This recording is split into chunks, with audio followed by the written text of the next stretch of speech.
Grumman F6F Hellcat. An urgent need. Leroy Randall Roy Grumman was an American aeronautical engineer, test pilot, and industrialist. Grumman predicted that the final perfection of the aeroplane will be one of the greatest triumphs that man has ever gained over nature. In 1929, he co-founded Grumman Aircraft Engineering Company, later renamed Grumman Aerospace Corporation. The company had been working on a successor to the F4F Wildcat since 1938, and the contract for the prototype XF6F1 was signed on June 30th, 1941. Development was made urgent later that year by U.S. entry into World War II and the appearance of Japan's formidable Zero fighter. Subscribe to our channel and get notification when we release new episodes. Throughout early 1942, Grumman worked closely with the U.S. Navy's Bureau of Aeronautics and experienced F4F pilots to develop the new fighter in such a way that it could counter the Zero's strengths and help gain air command in the Pacific theater of operations. Grumman had no media star designer. He did the brilliant conceptual work on the plane himself, and his partner William Schwendler refined it. The third founding partner of the company, Leon Jake Swerble, was a manufacturing and production specialist with a remarkable ability to keep the workforce so devoted that Grumman had the lowest personnel turnover rate of any World War II airframer.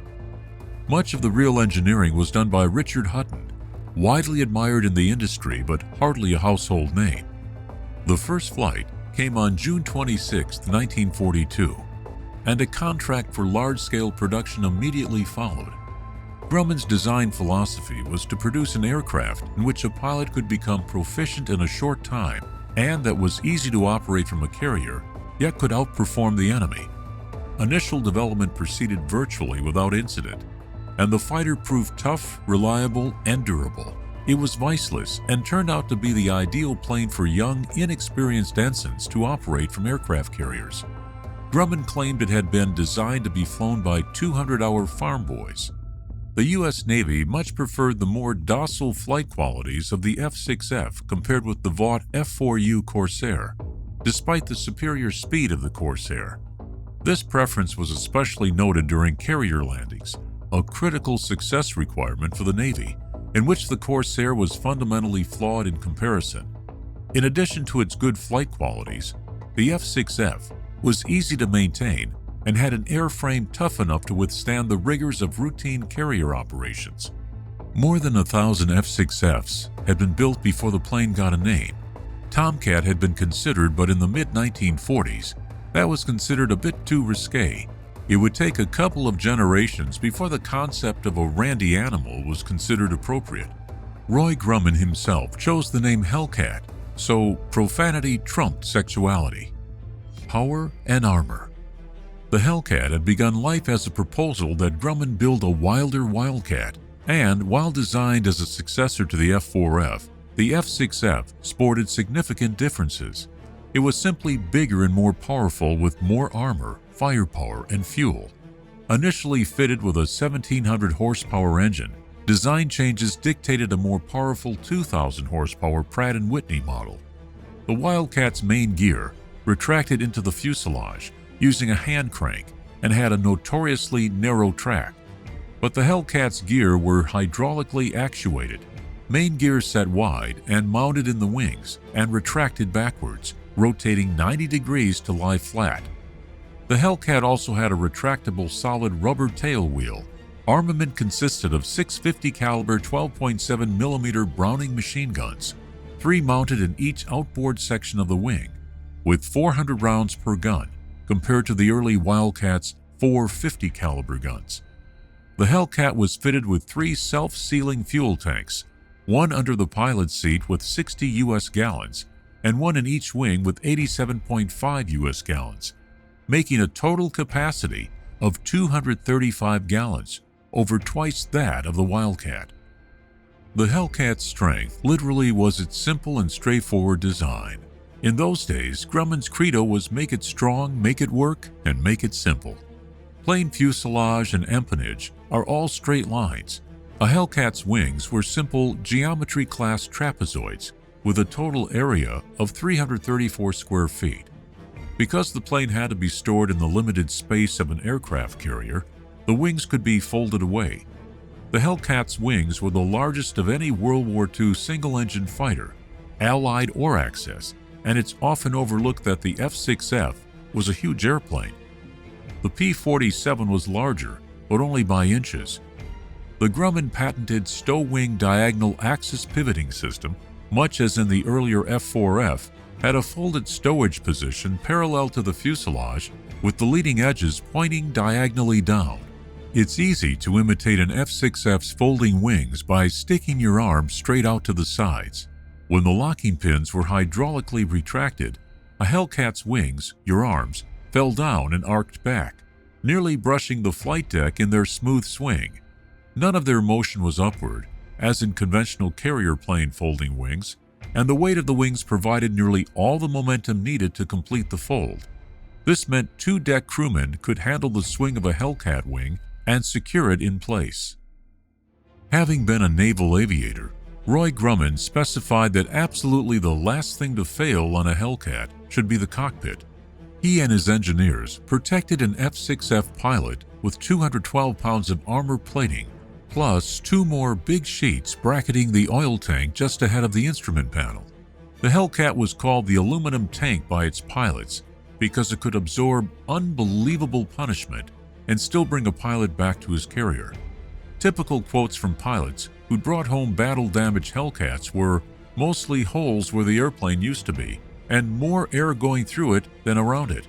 One F6F landed with 200 bullet holes.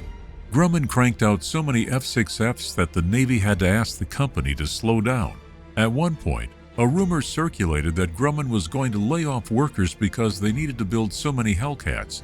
So the entire factory crew worked harder than ever, each employee trying to prove that he or she didn't deserve to be cut. And the awkward result was another new monthly production record. Grumman built 12,275 Hellcats in just 30 months. That's better than 16 airplanes a day for a 6-day work week. At the height of production, Grumman was turning out a Hellcat every hour, a record that has never been equaled. Hellcats were also a bit of a bargain. Despite their near-identical engines, the Navy could buy 5 F6Fs for the price of 3 F4Us.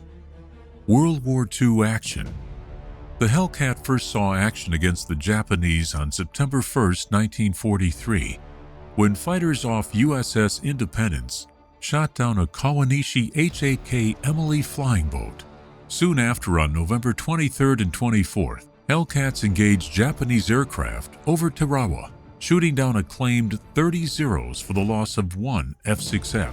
Over Rabaul, New Britain, on November 11, 1943, Hellcats and Corsairs engaged in day-long fights with many Japanese aircraft, including Zeros, and claimed nearly 50 kills. However, while the F6F's claimed shoot-down ratio over the Zero was 13-1, it scored a less impressive 3.7-1 against the Zero successor, the J2M Raiden. Flown by pilots of equal skill, the two would have been closely matched. Hellcats were the major U.S. Navy fighters in the Battle of the Philippine Sea, where so many Japanese aircraft were shot down that air crews called the battle the Great Marianas Turkey Shoot. The F6F accounted for 75% of all aerial victories recorded by the U.S. Navy in the Pacific. Radar-equipped Hellcat night fighter squadrons appeared in early 1944. From January to September, night Hellcats were assigned to detachments on the aircraft carriers Bunker Hill, Yorktown, Hornet, Essex, and Lexington. Dispersed among 5 ships, each detachment had little time for detailed record-keeping cohesion. The squadrons were successful immediately. They began to take a toll on the night raiders that were previously unopposed. Hellcats also served in the European theater. Both U.S. Navy and British Fleet Air Arm Hellcats flew ground attack missions during the August 1944 invasion of southern France, a campaign largely forgotten because all eyes were on the far more spectacular breakout from the Normandy beachhead. Carrier-launched FAA Hellcats flew top cover for a major bombing mission against the battleship Tirpitz on April 3, 1944, when the German supership was preparing to venture out of its Norwegian fjord. British Hellcats supposedly tangled with Luftwaffe Focke-Wulf 190As and Messerschmitt 109Gs on May 5, 1944, but after-action reports were typically confused. The Luftwaffe claimed 3 Hellcats down for the loss of 3 109Gs, while the British claimed 2 F6Fs lost in what might have been a mid-air collision. A Focke-Wulf or Messerschmitt versus Grumman air battle would have been unfair in any case. A carrier-based plane was a collection of compromises. It was designed to live and be serviced aboard a ship and to use an 800-foot runway, or 500 feet in the case of escort carriers. With folding wings, a tailhook, heavy landing gear, and design features optimized for survival over vast ocean distances, an F6F probably would have been no match for a well-flown FW-190. U.S. Navy and Marine F6F pilots flew 66,530 combat sorties and claimed 5,163 kills, 56% of all U.S. Navy Marine air victories of the war, at a recorded cost of 270 Hellcats in aerial combat, an overall kill-to-loss ratio of 19-1 based on claimed kills. The F6F became the prime ace-maker aircraft in the American inventory, with 305 Hellcat aces. The U.S. successes were not just attributed to superior aircraft. From 1942 onwards, they faced increasingly inexperienced Japanese aviators and had the advantage of increasing numerical superiority. In the ground attack role, Hellcats dropped 6,503 tons of bombs. The Navy's all-time leading ace, Captain David McCampbell, scored all his 34 victories in the Hellcat. He once described the F6F as an outstanding fighter plane. It performed well, was easy to fly, and was a stable gun platform. But what I really remember most was that it was rugged and easy to maintain. During the course of World War II, 2,462 F6F Hellcats were lost to all causes, 270 in aerial combat, 553 to anti-aircraft ground and shipboard fire, and 341 due to operational causes. Of the total, 1,298 were destroyed in training and ferry operations, normally outside of the combat zones. Later use. After the war, most F6Fs were quickly relegated to training and reserve squadrons, though radar-equipped F6F-5Ns were retained as night fighters. The Hellcat's combat swan song for the U.S. came over Korea when 6 radio-controlled F6F drones, each carrying a finless 1-ton bomb, were sent one at a time against a North Korean bridge and a railway tunnel in August and September 1952. They were flown by a controller in an accompanying 2-seat AD-2Q Skyraider. These missions were really proof-of-concept tests, demonstrations rather than serious raids, and they did little damage to anything other than the Hellcats. 4 pilotless F6F-5Ks, as the variant was designated, were used during the first Bikini A-bomb test in July 1946. They were flown through the blast cloud after the explosion's shockwaves dispersed. One went out of control and crashed, and control airplanes picked up 2 of the 3 survivors after they emerged from the roiling column of smoke, dust, and superheated air. The 3rd Grumman was eventually spotted by radar, cruising happily along some 55 miles from Bikini. It too was intercepted and led back to nearby Roy Island, where the 3 drones were safely landed. Even today, the contribution of Hellcat drones is felt in air combat. The very first AIM-9 Sidewinder air-to-air missiles were shot at F6F-5Ks, flying above the China Lake Naval Ordnance Test Station during 1952 and 1953. The French used F6F-5 Hellcats in the First Indonesia War, 1946 to 1954. The Uruguayan Navy used them until the early 1960s. The F6F-5 subtype also gained fame as the first aircraft used by the U.S. Navy's Blue Angels official flight demonstration team at its formation in 1946.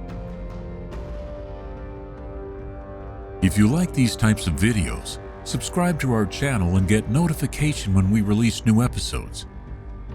For more interesting military history content, check out our video library.